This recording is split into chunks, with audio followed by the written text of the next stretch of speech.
Okay, so I know you guys will have a lot of questions, I'm sure, about Odell, and here's what I'd say about that. We had dinner with him last night. We had a good visit, and really, other than that, I have nothing else to add.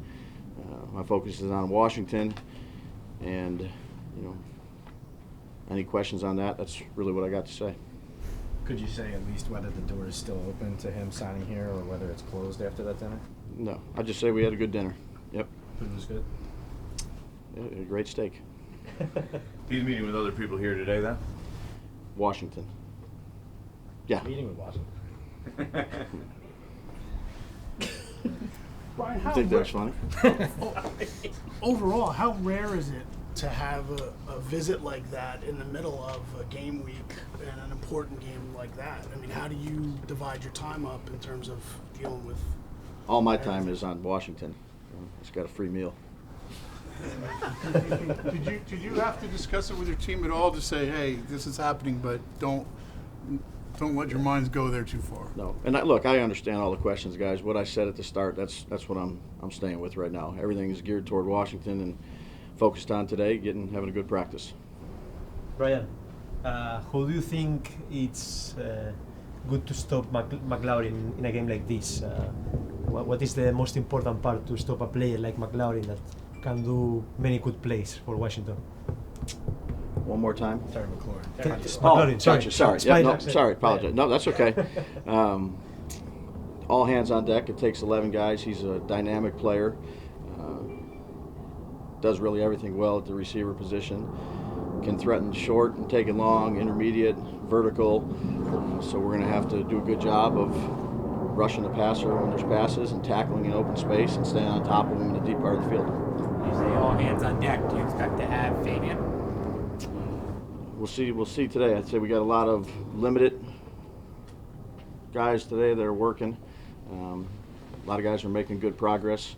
So it'll be our normal, go out there, practice, see where everybody's at, and then talk about it, tonight.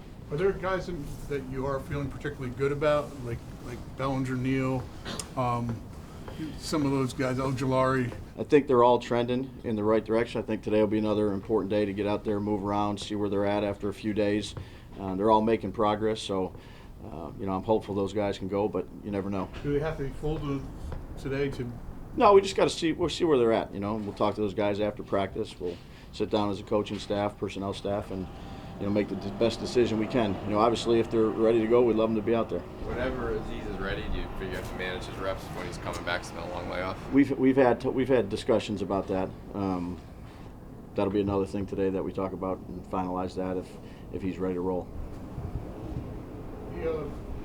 This is unrelated to Washington, but not related to Odell. Talking to some players recently about your coaching style. That you're a guy who's kind of, you have that, might have the outburst of the silence, but they describe you pretty much as a player's coach. How would you describe yourself as a coach, your style? Overweight. I don't know. I try to do the best job I can for our team, for our coaches, for our players. Just one piece of it.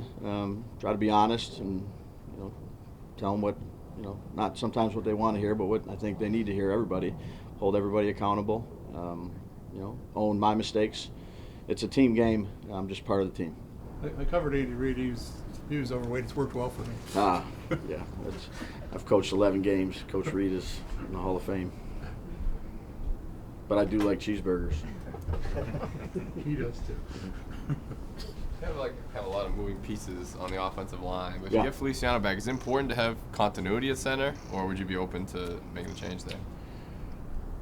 Well, I think we'd be open to what we think is best. I think John does a good job of making all the calls. He knows the system really well. So we'll see who we got out there, coming up Friday. We've worked some pieces here, I'd say, the last few days and moved guys around like we normally do. And we'll try to, the best five will be out there. Is that position a different consideration, though? Because, Center? Yeah. No, I think they're all. Again, that's definitely a spot where you got to, you're communicating on every play. But I think the guys that have practiced there and played, they know all the calls. They're good communicators, but have a lot of confidence in John. Brian, we hear you all talk about, it's meaningful games in December. Because of that, do you sense a heightened sense of urgency in your players that getting up is a little more in? I've tried. You really can't do that. You have to have giddy up every week in this league. It's a humbling league. We've had some wins, we've had some losses. You got to try to be consistent in your approach when you go out there to practice, when you go into the meeting rooms. You need that every week.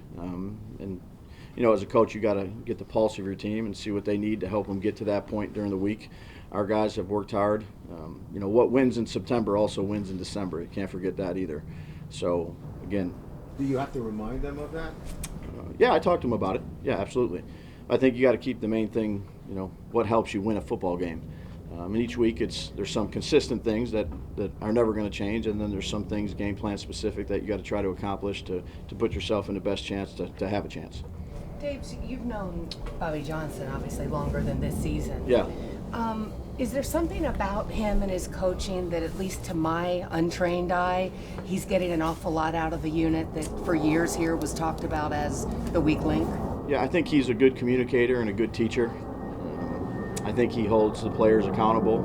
They have a lot of respect for him. I think he's a good teammate. He's very knowledgeable.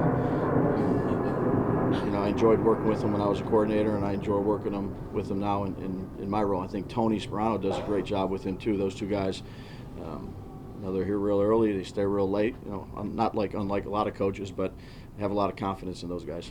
And it's fair that you coming here knew the offensive line. You knew the history of it here and the idea that it had to improve. Yeah, no, we made a lot of changes. Obviously, Joe brought a lot of different guys in. We did, and again, that's a hard position to coach. One of my years, I was able to sit in that room and just watch, one of the best line coaches, Dante Scarnecchia, do it, and it's just amazing when you're coaching receivers or quarterbacks or tight ends, and then you go into that room and you have a lot of people in that room, and you have to have 5 guys working as one. It's it's basically half the offense. So a lot of respect for line coaches in general.